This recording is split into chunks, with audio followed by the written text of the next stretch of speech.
Welcome back to the Doc B podcast. I'm your host, Aaron Cook, Director of Program Evaluation in Clovis Unified. Today's guest is someone who is woven into the fabric of Clovis Unified Wrestling. He was an accomplished high school wrestler at Clovis High School, went on to become a decorated NCAA athlete at the University of Illinois, and has since built one of the most dominant dynasties in California wrestling as the head coach at Buchanan High School, leading the Bears to 8 state championships. I'm excited to welcome to the show Coach Troy Tirapelle. Troy, thanks for joining me today on the Doc B podcast. To kick things off, let's talk a little bit about what brought you back to Clovis. And then, did you always know that you wanted to be a teacher or a coach, or did you go to school for something else? I didn't. My degree's in advertising and marketing. Honestly, things I think happen for a reason. My older brother, Alex, who's a college coach, actually got a job. He was working at Illinois and I was there. He got head assistant at UC Davis. I was actually set up to do public relations at the university sports program through Illinois. There was nothing tying me after I graduated to Illinois. Came home, because family's always been important to me. I knew at some point I'd probably like to raise my own family in Clovis Unified, knowing what I went through. And I think a public school education is better than a private school education. And the idea that you don't get a homogeneous group, you get different ideals and stuff, and a high functioning one, and you learn how to deal with the real world. The coaching and teaching thing just came about. I knew that I didn't want to be in a big city. I knew I didn't want to be in a cubicle. I liked competing, even though my days were numbered. I saw teaching and coaching as performing. Remembering the good times, remembering all the things we went through, remembering all the people that helped me open doors and stuff, like it was time to give back. It was time to pay it forward. Okay, so you've lived it as an athlete in Clovis Unified, and then again in Illinois at the NCAA level. When you look at how you run the room today, how did those experiences, both here and in college, shape your standards in the way you coach now? It didn't matter how good you are. It didn't matter how old you were. It didn't matter how long you'd done wrestling. Everyone was going to do the same thing. Everyone was going to be held to the same standards. Doc's vision is high standards, high expectation lead to high achievement.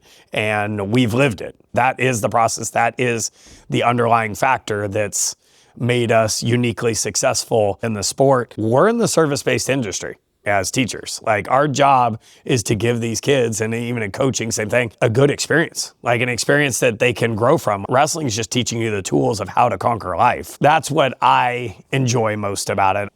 I can't say I did when I was competing. It was all about trying to win.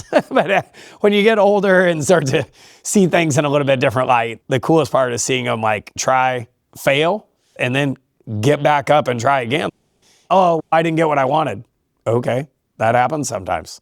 And then you get back up and prepare and try again for the next time. I want to zoom out for a second and just talk about what you've built. 8 of the last 9 state titles have gone to Buchanan. That's incredible. When you step back from it, what do you think are the core reasons you've been able to sustain that level of success for so long? The first and foremost definitely is high standards, high expectations. We explain to the kids, if you're doing what we're supposed to be doing, if you're wrestling the way we want, stuff, the score will be the score at the end, and 9 times out of 10, if not more, we'll be ahead. You'll get what you want. It's the process. Like, you can look at the wins and losses, but the taking care of every kid and watching them grow and stuff, they're the ones that are getting you the wins and losses. The limelight is on them. As coaches, if you're in this for notoriety, for money, you're doing it for the wrong reason. A parent one time asked me, "Oh, I can't believe you're not in the corner in the Doc Buchanan finals." Well, why is that?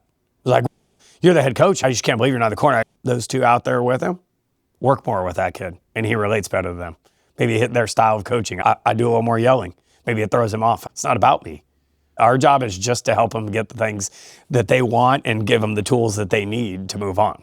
Those wins and losses have ended up a byproduct of everything that we're doing. But ultimately, I say, my job's to steer it, but it's their team. I found through the process that I was doing some disservices and that, like, I was in control of everything and I wasn't training the next people to take on more. I've done better at that, actually, as my kids have gotten older and realized that time is finite. It is your most finite resource. I've had to divvy out responsibilities, which has been beneficial in all aspects of growing the next people, whether in leadership roles or in wrestling in general. Okay, Troy, when people look at Buchanan's run, they see the titles and the trophies, but they don't see the day-to-day work that goes on behind it all. Culturally, what have you never been willing to compromise on in your program?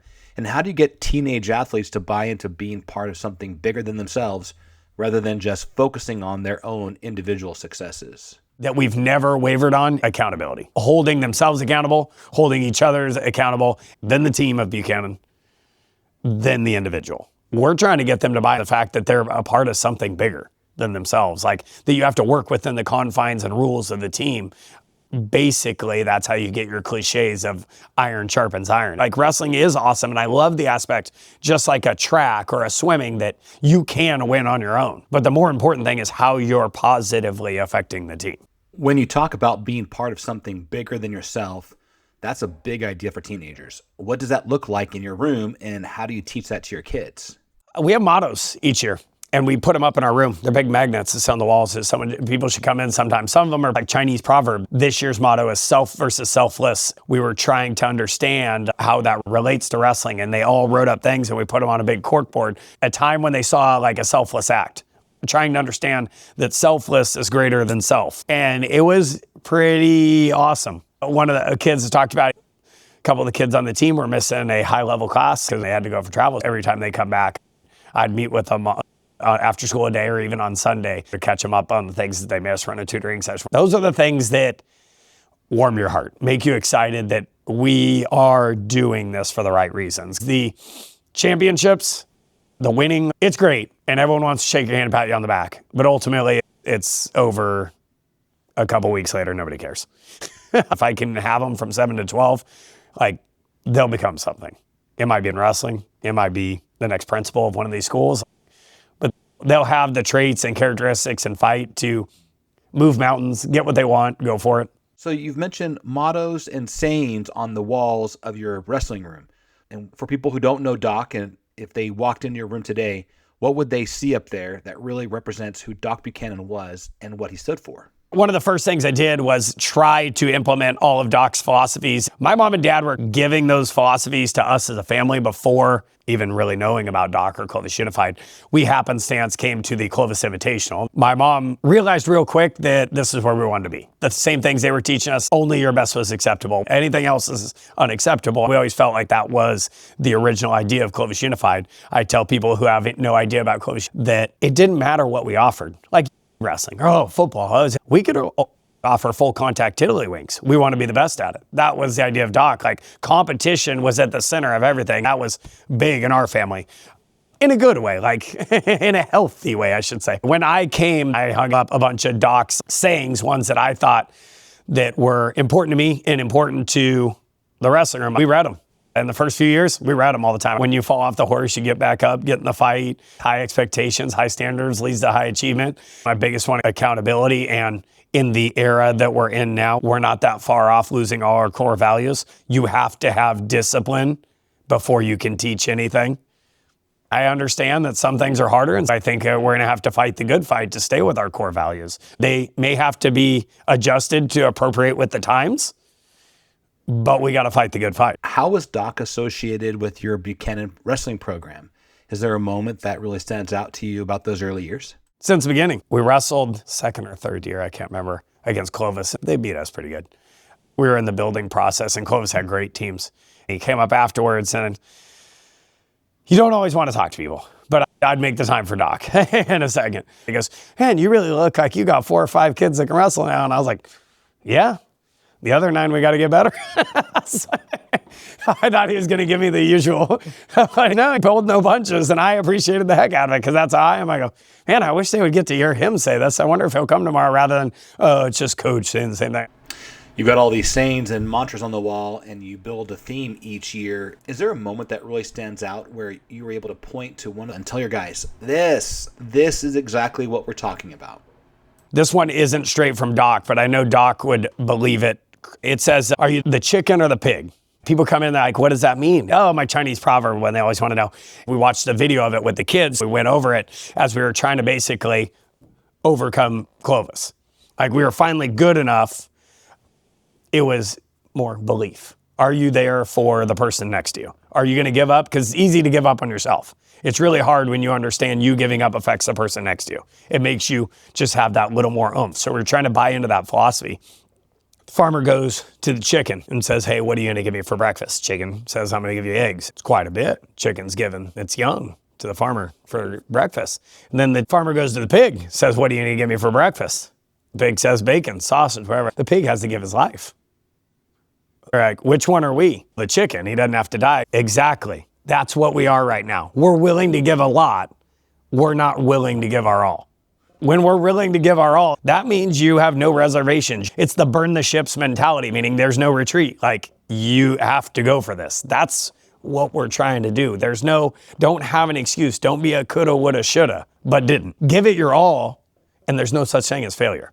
Like, you gave it your all. You didn't hide and go, the referee did this, or I didn't do the extra running. No, then you're a failure. You had a fail-safe. You had a defense mechanism. You were scared that if you put yourself all out there, that you may not get what you want. But that's what life is. You put yourself all out there. I found more often than not, you get what you want. But even when you don't, you pick yourself back up and go after the next thing. It was getting them to overcome that. It was our job as coaches. And teachers don't have a reason why you can't. We need them to rise to the expectations. We need to maybe offer a little more to those groups to make sure that we can get them to understand they need to cope. They need to use this education to get out of that family lifestyle for their kids. We have excuses, but then we find solutions, not just make it easier. That's not the way to do it. Wrestling's the most like real life. You are relatively the same size, relatively the same age. You go and train, just like you trained, you went to high school, college, and get a degree, get these things, and prepare, and then you go to the interview and you try to win it. It's you and no one else. You got through the paper screen process, 4 people, whatever they took on, and you have to go win the interview. Just like when you go out on the mat, it's you versus the other guy, and you both want the same thing. How do you get what you want? I found, especially with my personality, failure is what drives me more than anything. And I feel like that's probably pretty common amongst most people. It's just, how do we deal with failure? If you always just got what you wanted, if it was always easy and you won, it's really worth it. Do you get much out of that? It's the law of diminishing returns. It's not that exciting. You just start going through the motions. Like, you need to be challenged. That's a part of human nature. Wrestling is such an emotional sport. The highs are really high and the lows can be pretty brutal. How do you talk to your guys about handling both sides of that? And what does it look like to win with class and lose with dignity in your program? When you win, you should think back to all those things that you did and be excited. We're not trying to show off the person, but let out a primal yell and stuff. You should be excited, or it doesn't mean enough to you. But it's the same with losing. You know what you did, and you should be bummed. And it should matter, but you don't scream and cry and punch things. Go outside and do what you need to do to get your self-composure. And then what are you going to do to change the outcome next time? Not just cry about it at the time and then do the same thing. That's the definition of insanity. You can't do the same thing and expect different outcomes. When you think about the culture in your room, what are those absolute non-negotiables for you? And what are the things your guys have to live up to if they're going to be part of your program? We will be good wrestlers. If they do everything we're doing, we have too many resources, too many partners, too many coaches, too many of everything not to be good at wrestling when this is done. But are you a good person around campus? Popular means nothing to me. Do the other people around your peers respect you in the way that you're going to be polite, that you're going to throw your trash away? When you're in the classroom, are you going to be quiet when the teacher's talking? You don't have to be all straight A's, but you're not going to get a C if you can get a B. You're only going to do your best. Your best is the only thing acceptable. We're here to raise productive citizens of society. Raise probably the harder word because that'd be more the mom and dad thing, but help produce productive members. You're going to be good wrestlers. That's irrelevant. If you stay with us 7 through 12 and do these things, these extra things, work your butt off, you're going to be good at wrestling. But I'd cut any of them if I had to cut out the cancer to not drag the team down if you weren't following suit off the mat. That's a tough thing. It's a hard thing. It's a thing I used to lose sleep about. I don't want to say I've come numb to it by any means. It still bothers me because you're trying to help every kid. But what you have to realize, I think, is some are going to choose the wrong, even no matter how many times. Eventually, we got to affect the most we can positively. And sometimes it's cutting out that one that's dragging down 5 other with them. It's hard to do. I think it makes the most positive effect in the grand scheme. Unfortunately, that's real life. We've had to do it this year. It sucks. You want those ones to figure it out. But sometimes I found they got to hit rock bottom before they figure out that, yeah, I want to be a part of this. This is a good thing. And we've allowed them to come back. Heck, I don't know. Do you do everything right? I still don't do everything right. I wish. They get chances. I tell them all the time, I go, no one cares that you make mistakes. We can work with mistakes. But mistakes are corrected. Habits are continued. If you learn from this and grow, then it's okay. We used it. We moved on. There's discipline, and then we grow and we don't do this again. One thing I'm hearing loud and clear is that character is a non-negotiable for you, especially when you're on the road with your team. What does that look like on those trips? What are the expectations? And what happens if a kid crosses the line? We never have any issues. If you can't follow directions, you're not screwing it up for everyone else. You're done. Sorry, you don't go again. I have to be in charge of 20 kids for 5 days. I have to have the school's respect and trust, the board's respect and trust, the parents' respect and trust. I'm taking care of their little darlings for the next 96 hours. There's no chance of issues because he's going to have to sit out 2 weeks. No, you're done. We'll put someone else in that wants to follow directions. Yeah, they know the expectation. I have to trust you. And I do to do these things. Now I check on them and follow the rules and stuff, but until you lose that trust. In these cases, when it's magnified in my mind, there aren't second chances on some things. Like, you did what you're not supposed to. You knew the consequence. You made that educated decision. I hope it was worth it, but now I got to get rid of you and bring in someone else. But this is why I feel like the school backs me and the board signs off on all things, because we don't have issues. We're very upfront that this is what's going to happen. Like, every single thing you do in life has a positive and negative consequence. Remember that. My best advice I can give you is take 30 seconds, 1 minute longer to figure out the good and bad, and then do it. You've had so many kids come through who really buy into what Buchanan Wrestling is about and what Doc stood for. Is there one athlete who really embodied those philosophies, whether or not they were a state champ? We have a lot of these. I'm going to use the one that's the most recent. CJ is a two-time state placer for us, took 3rd and 7th in the state. Going to wrestle at Rutgers University next year on scholarship. We don't really say captains. I don't pick captains. He is our anointed captain. He was leading us through the preseason last year and got a random injury, like a thigh bruise that turned into never could officially get back on the mat. This is a kid that could win the state this year. To go from that to basically his whole season wiped over, unheard of. Things didn't go as well when he was out, noticeably. The running lacked several things, but came every day. Worked every day. Knew that he wasn't going to be in the lineup. Tried to even wrestle through and to see if he could help a team in any way. Taking it continued further. This year, things are going again, like how we expected at the beginning of last year. I put him in charge of everything I want him to do, and then I try to bring one other person in with him so they can start learning from him. It's a new person each week. CJ and Ashton are running this one. All right, CJ and Rockland are running this one. CJ, you have a new name each time. I'm hoping that they buy it. I'm even using younger kids. One of the coaches said the other day, gosh, it's just running more smoothly than it finished last year. One of my other assistants goes, yeah, CJ's back in the room. Everyone noticed the efficiency of how things were running and how you didn't have to go over things. And I have always done my part, never changed, but how are we putting our kids in responsibility type positions, situations, and it wasn't failing. And it was like, there was one difference. Oh yeah, CJ's not hurt anymore. He's leading. He was always there and always doing things, but now he's in the middle. He's in the forefront. You just don't have to ask. It's having a little 18-year-old coach now that's infiltrated their group. When I talk at wrestling things, my kids would listen to me over Dan Gable, John Smith, Cale Sanderson. If I said something, my kids would do it for me, like before they do it for these guys. And all those guys are way better coaches and way better wrestlers than I have ever been or ever will be. But it's because they love me. But they only love me because they know I love them. I care about them more than on the mat. I helped tutor kids in math when they needed. I had a kid that needed to pass this math course over summer to get his scholarship to go to college, so I helped him. They don't have rides. I'll drive them home. I was used to that from my dad doing it at Hiram Johnson and me doing it at Central. Sometimes they're sitting out back. Is your ride coming? No? Get in the car. I call them on the way. I'll take you. You're not sitting out here. It's 6 o'clock at night. You have to truly believe in them. It's something you can't fake. And it's reciprocated. Respect and fear.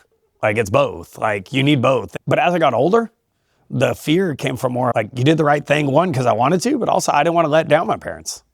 Dad was 50-something, and I'm 18. I wasn't worried about him slapping me. I was like, I would have been more hurt by losing their respect And that's where we've gotten to. I have to earn your respect just like you earn mine. Same with trust. Those are the hardest things to do and the easiest things to lose. And I think that's more like why the kids, they'll go to heck and back for you because of these things, because they think you'll do that for them too. You'll be right there, run alongside them.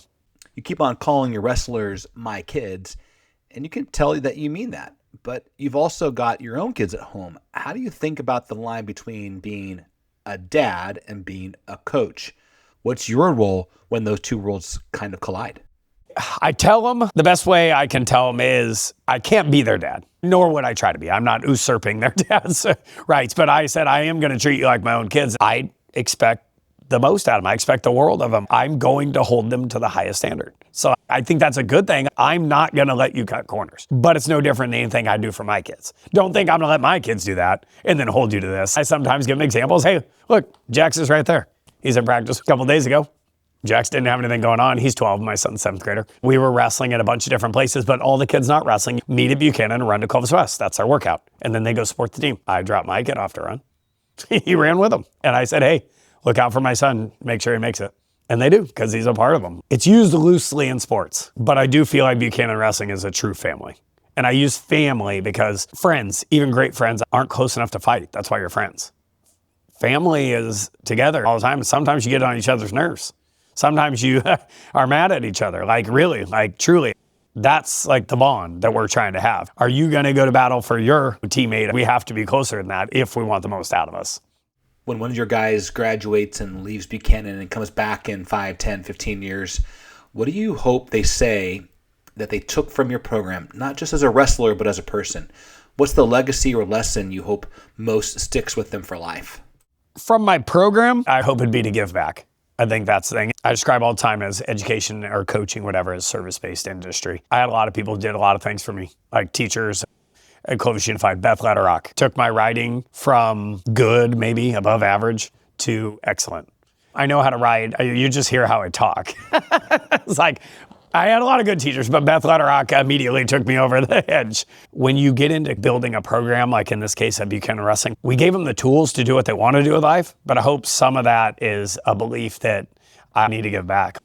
I hope you make millions, whatever you want to do. How are you making those around you better? That's our biggest thing. A lot of things we do shouldn't be minute to minute, dollar for dollar. It's our kids at the forefront of every decision. What I'm getting paid and maybe what I'm doing, I don't know, maybe it doesn't add up, but that's not why I'm doing it. If I wanted to make more money, I'd coach at the college level. I'm done when the job's done. I don't come at 8 because I'm required to be here at 8 because school starts at 8:30. I get here however early it takes to make sure I'm ready to do the best job I can. You should want to go above and beyond. Are you making a difference? Are you doing something special? This is the right thing for kids. We're doing a service and hopefully we're doing a darn good job.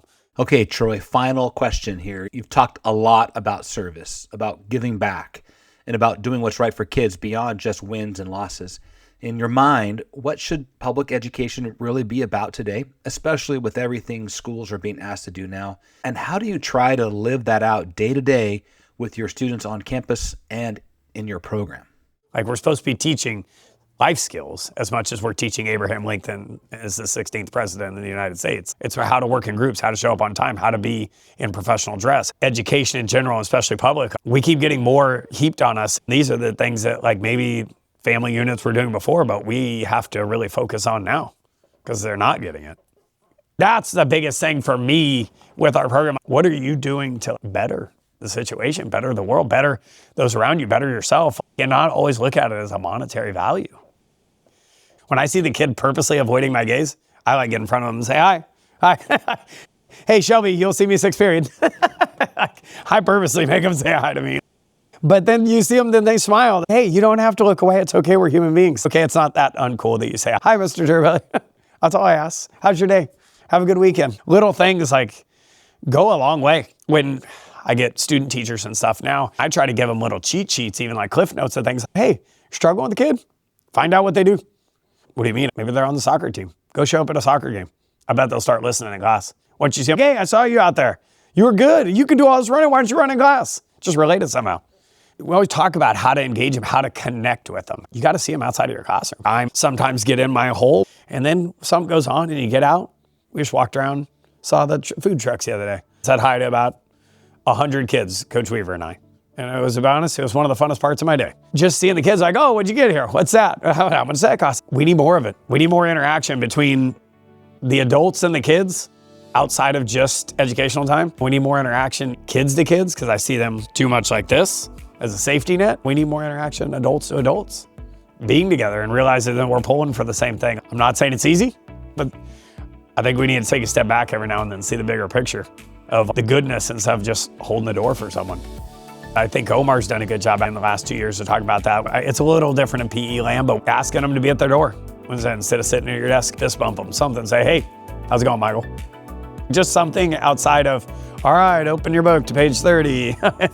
I know it's harder because they move in high school and even in junior high. When did we lose where kids love their teachers? I want to be able to carry that on. I think we can affect more of those kids that feel, oh, it doesn't matter. But if you have a relationship with the teacher, it helps. You can just get them to try more. You'd be surprised how far they can come once they try. Thanks for listening. I hope you enjoyed hearing from someone who makes CUSD a special place for students and families. This podcast is dedicated to every classified and certificated employee who shows up each day to enrich students' lives and help them be their best in mind, body, and spirit. We'll see you next time on the Doc B Podcast. As Doc always said, don't ever forget our motto, sickle.